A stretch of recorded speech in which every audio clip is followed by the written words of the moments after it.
Quand t'entends, il n'y a pas très longtemps, je crois que c'est ce matin, Thuram qui dit le racisme anti-blanc, le racisme, tout ça, là. C'est quoi cette histoire, cette polémique encore? Le racisme anti-blanc. Alors, tu veux que je te raconte un peu ce qui s'est passé ou... Lukaku est allé jouer avec l'Inter, ça s'appelle l'International, hein, le club. Hein. L'International, il faut savoir que c'est un club qui a fait scission de Milan AC parce que le Milan AC ne voulait pas accueillir les étrangers. Et donc, l'International se crée pour accueillir les joueurs qui ne sont pas italiens, pas du Milan. Donc, bam, comme un peu la Lazio avec la Roma. La Lazio, c'est le club lazialiste et la Roma, c'est le club qui est... Et c'est souvent comme ça, hein. Gênes, ça doit être pareil. L'Espagnol, c'est pareil, tu vois. L'Espagnol, c'est les Espagnols et le Barça, c'est les Catalans. Tu vois.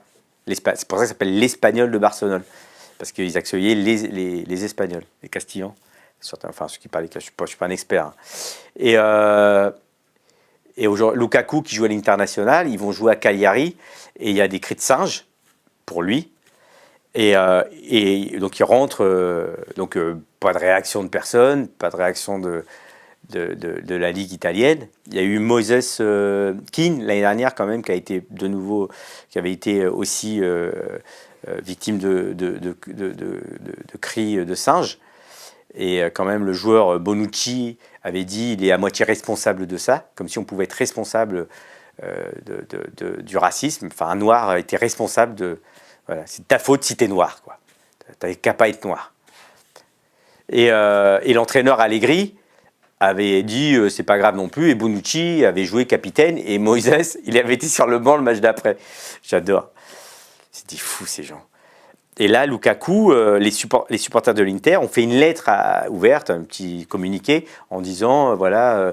C'était pas raciste. Il faut savoir que nous, les Italiens, c'est comme ça qu'on veut déstabiliser les joueurs. C'est comme ça qu'on provoque. Et voilà. Et sache que nous, on fait comme ça aussi. Donc Lilian Thuram est intervenu en disant plein de choses super, en disant que voilà, il faudrait revoir vraiment ce qu'il a dit, que l'Italie et le foot n'était pas raciste, mais il y avait du racisme dans le foot. Qu'il fallait lutter contre et que je sais plus exactement si tu l'as, ouais. Vas-y, continue, je vais le chercher. Hein. Voilà, et que aussi c'était le problème des blancs. Parce que c'est les blancs qui sont racistes. Donc c'est votre problème maintenant. Débrouillez-vous pour plus être raciste. Et que malheureusement on en souffre nous du racisme. Et que... Alors, il faudrait que tu retrouves. Je suis en train de Donc, chercher. ça a été repris. Et il a été accusé de racisme anti-blanc, de généraliser sur les blancs. Et c'était du racisme inversé, comme on dit souvent. Bon, j'arrive pas à le retrouver. J'arrive pas à le retrouver. Et la LICRA, là, vient d'apprendre que la LICRA... et SOS Racisme abandonne Thuram. C'est ça, hein. Il condamne les propos de Thuram. Mais c'est un sketch, quoi. Pourquoi c'est un sketch? Mais comment... déjà, tout ce que dit Thuram est juste, et je valide. Il faut... le racisme, évidemment, anti-blanc n'existe pas, puisqu'il n'est pas systémique, il n'a pas été... la société française ou blanche n'est pas été organisée pour... n'est pas organisée pour discriminer l'homme blanc, elle a été organisée pour discriminer l'homme noir. Et il faudrait aussi éduquer les gens, apprendre l'esclavage, ce qui s'est passé, comment ça s'est passé, comment on a déporté des hommes, comment on les a déplacés, comment on a colonisé toute une partie de la planète pour travailler dans les champs de canne, dans les champs de coton, etc. En Inde, c'est les Anglais qui sont allés pour coloniser les Indiens. Et comment on a inventé ce racisme. Donc, comment on a décidé que l'homme noir n'était pas l'égal de l'homme blanc, était une sous-race, carrément un animal. Et donc, c'est pour ça qu'on pouvait l'exploiter et le faire travailler. Pardon ? On pouvait les mettre dans des eaux. Dans des eaux, puis surtout, on pouvait les martyrer jusqu'à les tuer. Ils n'avaient pas de valeur. Ils étaient là que pour travailler, quoi. Et c'est comme ça que l'homme blanc s'est enrichi Alors, c'était déjà enrichi autrement en exploitant l'homme blanc. L'homme blanc exploitait déjà l'homme blanc. Alors maintenant, il est parti exploiter l'homme noir. Et puis, ils se sont enrichis. C'est comme ça, après, qu'il a rapatrié les capitaux et qu'il construisait, enfin, il s'industrialisait et puis continuait l'exploitation de l'homme par l'homme, le capitalisme, ici ou ailleurs. Et c'est comme ça que ça s'est construit. Et c'est comme ça que l'homme blanc a dominé le monde. Ziegler, l'autre fois, Jean Ziegler, que j'ai écouté attentivement, que j'adore, il est formidable, il disait quand même il y a 12% de la population qui est blanche et qui domine le monde. J'ai récemment, je m'amuse à regarder les instances de direction. C'est un sketch, quoi. Dans le foot, par exemple, c'est quand même des footballeurs partout, noirs, arabes. Il faut savoir qu'il y a plus de 50%, 60% de joueurs de foot qui sont noirs et arabes. Il y a plus de 60% de médaillés au JO en France qui sont d'origine noire et arabe. Et ben, le COJO, le comité d'organisation des Jeux Olympiques en France pour Paris 2024, il y a un noir, Bruno Marie-Rose. L'UNECATEF, tu vois, j'ai vu une photo, il n'y a pas de noir. La FIFA, c'est pareil. Le gouvernement français, c'est pareil. La mairie de Paris, les candidats qui vont se présenter, 0. Alors, on a imposé la parité, donc maintenant, il y a des femmes et des hommes. Et donc, par exemple, récemment, pour lutter contre les discriminations, contre le racisme, les gens qui sont réunis pour lutter contre ça sont tous blancs. Là, Thuram, il y a la communauté qui m'a fait remonter On remercie Mozart. Dans une interview donnée mercredi au journal italien Corriere della Sera, che io parlo italiano. Pourquoi tu bouges les mains? L'ex-footballeur champion du monde 1998 dénonce le racisme des sociétés européennes caractérisé selon lui par un sentiment de supériorité des Blancs. Tu peux redire? Oui. Pardon, dénonce le racisme des sociétés européennes caractérisé selon lui par un sentiment de supériorité des Blancs. Bah oui, oui. Il dit, il le sent et il le croit. Mais dans les faits, c'est vrai. Je veux dire, quand les supporters du Cagliari font des cris de singe, ils montrent bien que le blanc est supérieur à l'homme noir qui est un animal. Donc, c'est la vérité. Et donc, insidieusement, implicitement, dans la conscience collective, c'est quand même les blancs qui dirigent et les noirs qui exécutent. C'est comme ça. Dans toutes les instances dirigeantes, les grandes instances dirigeantes du monde, capitaliste, c'est l'homme blanc qui dirige. Le G7, récemment, on a pu le voir, il y avait donc que des blancs, un japonais, une femme. Et après, il y avait tous les chefs d'État qui étaient là. Il y avait 3 femmes, je crois, sur 70 personnes. Quelques chefs de... donc, ils allaient parler des inégalités à travers le monde. Donc, forcément, nord-sud, noir-blanc, homme-femme, entre blancs. Donc, nous, on n'est pas invités.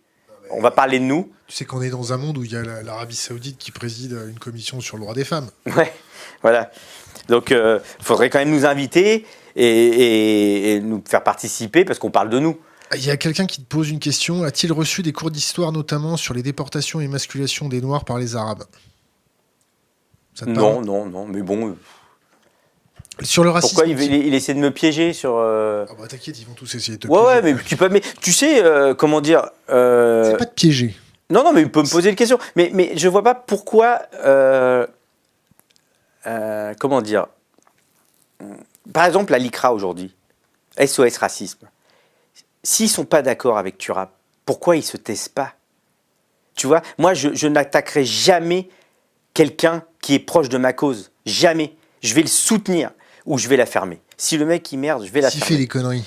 Si je sais que lui, Thuram, il défend cette cause, il se bat pour quelque chose, la même cause que SOS Racisme et que et en plus, alors moi je valide tout ce qu'il a dit, hein, évidemment, et je cautionne et je valide et je le soutiens. Et eux, ils ne sont pas d'accord, et ben ils doivent le soutenir quand même, parce qu'ils ont une cause commune, c'est combattre les discriminations et le racisme, l'antisémitisme. Ils peuvent pas le lâcher. Ils doivent le soutenir. Et en plus, je pense qu'ils font une erreur.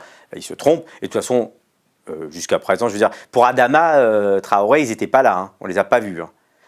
Pour la Ligue, pour Lukaku, là, plutôt que de taper sur Thuram, ils auraient pu condamner les chants racistes de Cagliari. Hein. Ils auraient pu faire ça. Eux, ils ont préféré taper sur Thuram qui est en train de dénoncer quelque chose de grave. Bah, voilà. SOS Racisme, la LICRA. Mais tu ne peux pas faire confiance à ces gens-là. Je voudrais bien voir le CA de la LICRA. J'aimerais bien voir qui dirige, qui sont ces gens qui dirigent, comment c'est subventionné, qui paye, qui donne l'argent à la LICRA. J'aimerais bien savoir. J'aimerais bien connaître. Revenons sur le racisme anti-blanc. T'es le racisme anti-blanc. Non mais... un blanc qui subit... Enfin, le mec, est-ce qu'il a été recalé en boîte de nuit parce qu'il était blanc? Est-ce qu'il a subi des contrôles aux faciès? Est-ce qu'il... moi, j'ai subi tout ça, hein, mais vraiment vénère, hein, et mes potes encore plus que moi parfois. Est-ce que... moi, j'ai appelé un jour pour avoir un appartement, et je suis allé, on m'a dit, mais vous allez vivre à combien là-dedans? À Milan, je cours, contrôle de police. À Milan, j'arrive avec la poussette de ma fille. C'était à la pharmacie et c'était, il y avait une vitre comme ça à la pharmacie et c'était un truc un peu, tu sais, opaque. Donc, ils ne voyaient pas ce que je poussais. Et j'arrive et le mec me fait non, par là, par là. Je dis quoi? Et donc, j'étais avec la... Donc, je pars là-bas et je me rends compte que c'est l'entrée des livreurs.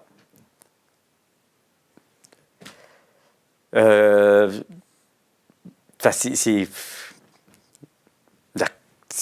voilà, la différence c'est celle-là. Trouver un emploi. J'ai une copine l'autre fois qui m'a dit, son pote il est rebeu, il est musulman, pour trouver un appartement, ils allaient trouver un appartement ensemble, puis elle lui dit bah vas-y on y va ensemble, il dit non vas-y toute seule. Elle dit mais pourquoi? Mais avec moi on va pas l'avoir. Elle dit mais non t'es fou, on y va. Ils y vont, mais ils l'ont pas eu. Puis elle y va seule, ils l'ont. Quand il y a un repli communautaire et que dans certaines banlieues, tu as des gamins blancs qui se font insulter, genre sale blanc. C'est pas... ça arrive, ça arrive pas. Bah, ça doit pas arriver.